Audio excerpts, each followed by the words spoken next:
مالداروں پر اللہ نے زکوٰۃ کو فرض کر دیا ہے، اور جو زکوٰۃ کا انکار کرنے والا، جو زکوٰۃ کا انکار کرنے والا ہے وہ کافر ہو جاتا ہے، اور نہ دینے والا فاسق، بہت بڑا گنہگار اور بہت بڑی سزا کا مستحق ہوتا ہے۔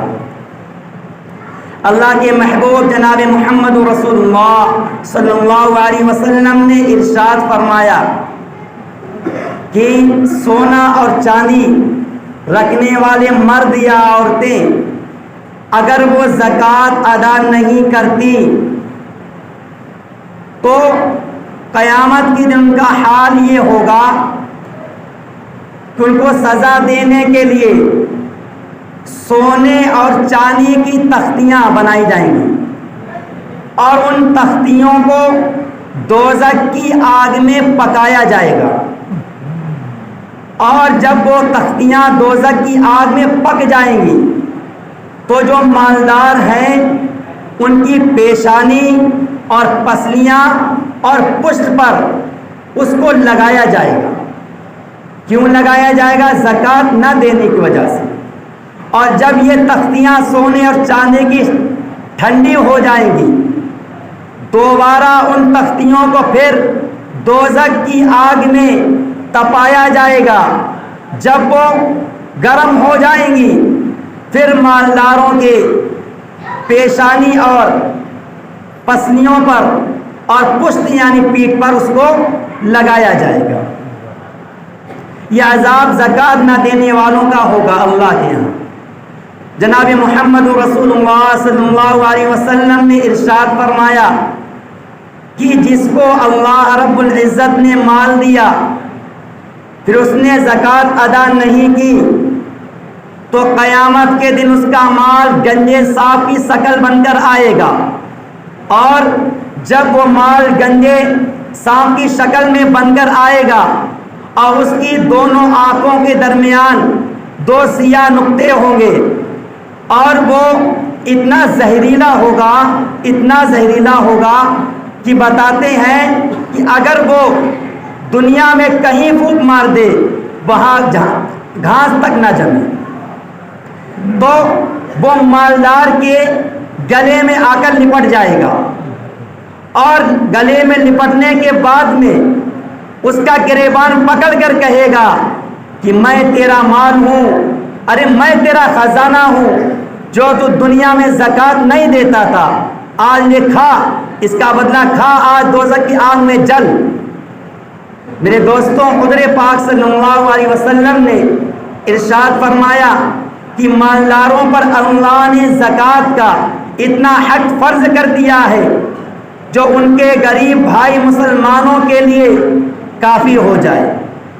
آج جو غریب بھائی ننگے اور بھوکے نظر آتے ہیں یہ امیروں کی وجہ سے ہوتا ہے، زکوٰۃ نہ دینے کی وجہ سے۔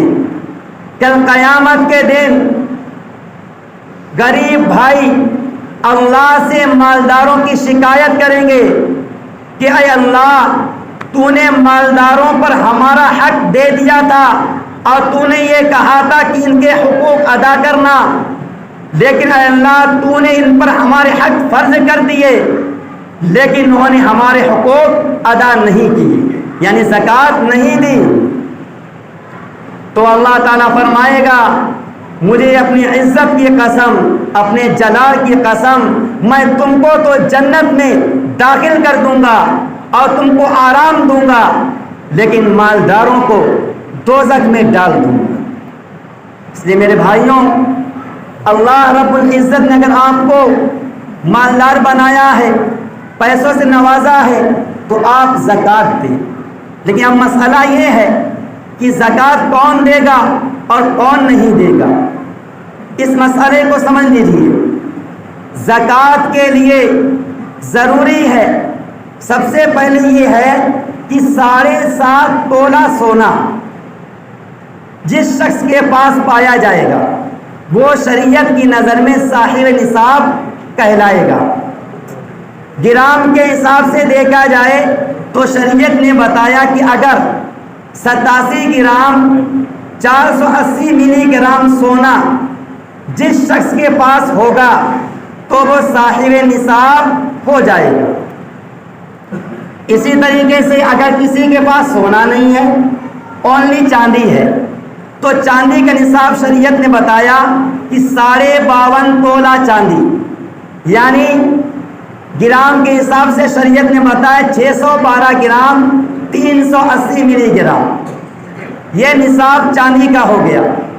اب اگر کسی کے پاس سونا تھوڑا ہے اور چاندی تھوڑی ہے تو اب دونوں کو ملا کر دیکھو کہ یہ جو چاندی کے نصاب کو پہنچ رہا یا نہیں پہنچ رہا ہے۔ اگر چاندی کے نصاب کو پہنچ رہا ہے تو زکوٰۃ فرض ہو جائے، اور اگر کسی کے پاس تھوڑا سونا تھوڑی چاندی اس کے ساتھ ساتھ اس کے پاس کچھ کیش بھی ہے تو اب تینوں کو ملایا جائے گا، ملا کر دیکھا جائے گا یہ آیا پہنچے چاندی کے نصاب کو نہیں پہنچ رہے۔ اگر چاندی کے نصاب کو پہنچ رہے ہیں تو زکوٰۃ فرض ہو جائے۔ اسی طریقے سے اگر عام مال تجارت، کوئی تجارت کا کام کرتے ہیں، کوئی کاروبار کرتے ہیں، کوئی بزنس کرتے ہیں، اگر آپ کے پاس کوئی دکان ہے تو آپ کی دکان پر اتنا مال ہے کہ اس سے 52.5 تولہ چاندی خریدی جا سکتی ہے تو آپ پر بھی زکوٰۃ فرض ہو جائے۔ اسی طریقے سے اگر آپ کے پاس ضرورت سے زائد سامان موجود ہے، آپ کا جو سامان، ایک بائک ہے آپ کے پاس 4 اور 4 بائک میں سے آپ کی 2 بائکیں استعمال ہوتی ہیں اور 2 کھڑی رہتی ہیں جو پوری سال استعمال نہیں ہوتی ہیں، تو ان بائک کی بھی آپ کو زکوٰۃ دینا پڑے گی۔ اس لیے یہ ہو گیا زکوٰۃ کن پر فرض ہے۔ اب اگر آپ کے پاس سونا چاندی کچھ بھی نہیں ہے، صرف پیسے ہیں، اگر پیسے اتنے ہیں کہ اس سے 52.5 تولہ چاندی خریدی جا سکتی ہے تو آپ پر زکوٰۃ فرض ہو گئی۔ یہ تو بات ہوئی ہے زکوٰۃ کس پر فرض ہو گئی۔ تو اب زکوٰۃ دینا کس کو ہے؟ قرآن صاف طور پر اعلان کر رہا ہے انما الصدقات للفقراء، کہ فقیروں کے لیے، فقیر اور آگے فرمایا والمساکین، اور مسکینوں کو۔ قرآن میں جب فقیر کا لفظ اور مسکین کا لفظ ساتھ آ جائے تو دونوں کے معنی الگ الگ ہو جاتے ہیں، اور اگر آگے پیچھے آئے تو معنی ایک رہتا ہے۔ اب قرآن میں ساتھ ساتھ معنی دونوں آئے ہیں، فقراء، مساکین۔ فقیر اس کو کہتے ہیں کہ جس کے پاس نصاب سے کم مال ہو وہ فقیر ہے، اور مسکین اس کو کہتے ہیں جس کے پاس کچھ بھی نہ ہو۔ تو فقیر کو زکوٰۃ دینا جائز اور مسکین کو بھی زکوٰۃ دینا جائز ہے۔ والعاملین علیہا، قرآن کہہ رہا ہے کہ جو اللہ کے نبی کے دور میں زکوٰۃ کو مزدور لوگ وصول کر کے لاتے تھے، تو اللہ کے نبی جو مزدور وصول کے لاتے تھے تو ان کو اس میں سے انہیں تنخواہ دیتے تھے، ان کو بھی دینا جائز۔ اس کے بعد فرمایا والعاملین علیہا والمؤلفۃ قلوبہم، اور جو مؤلفۃ قلوب وہ ہیں، اللہ کے نبی کے دور میں ایسا ہوتا تھا کہ اللہ کے نبی کچھ نوجوانوں کو زکوٰۃ کا پیسہ اس لالچ میں دیتے تھے کہ وہ ایمان لے آئیں، لیکن وہ ایمان نہیں لاتے تھے، اس لیے وہ حکم اب ساکت کر دیا گیا ہے۔ اور اسی طریقے سے وفی سبیل اللہ، اللہ کے راستے میں زکوٰۃ دینا وہ بھی جائے۔ وابن السبیل، اور جو ہے مسافر کو، ایک مسافر وہ ہے کہ جس کی جیب کٹ گئی ہے، جس کے پاس بھلے ہی وہ پراپرٹی کا مالک ہو لاکھوں کروڑوں کا، سفر میں ہے، اس کے پاس کچھ بھی نہیں ہے، جیب کٹ گئی ہے، 1 روپیہ تک نہیں ہے، تو اس کو بھی زکوٰۃ دینا جائز ہے۔ اب زکوٰۃ کن لوگوں کو دینا جائز نہیں ہے؟ نمبر 1، جس سے ہم پیدا ہوئے ہیں، یعنی ہمارے ماں باپ کو زکوٰۃ دینا جائز نہیں ہے۔ اسی طریقے سے بیٹا اور بیٹی، ان کو بھی دینا زکوٰۃ۔ ابھی تو اس کا مسئلہ یہ ہے کہ پہلے ماں اور باپ، ان کو زکوٰۃ دینا جائز نہیں۔ اس کے بعد میں آتے ہیں دادا اور دادی، ان کو بھی زکوٰۃ دینا جائز نہیں. اس کے اوپر پہنچ جاؤ نانا اور نانی، ان کو بھی زکوٰۃ دینا جائز نہیں، اوپر تک چلے جاؤ. اس کے نیچے آ جاؤ. پھر فرمایا کہ اگر جس سے ہم پیدا ہوئے ہیں، یعنی ہمارے بیٹے کو زکوٰۃ دینا جائز نہیں ہے، بیٹی کو زکوٰۃ دینا جائز نہیں ہے. اور اس کے نیچے جاؤ، پوتے کو زکوٰۃ دینا جائز نہیں اور پوتی کو زکوٰۃ دینا جائز نہیں. اور اس کے نیچے جاؤ آگے، نواسا اور نواسی، ان کو بھی زکوٰۃ دینا جائز نہیں ہے.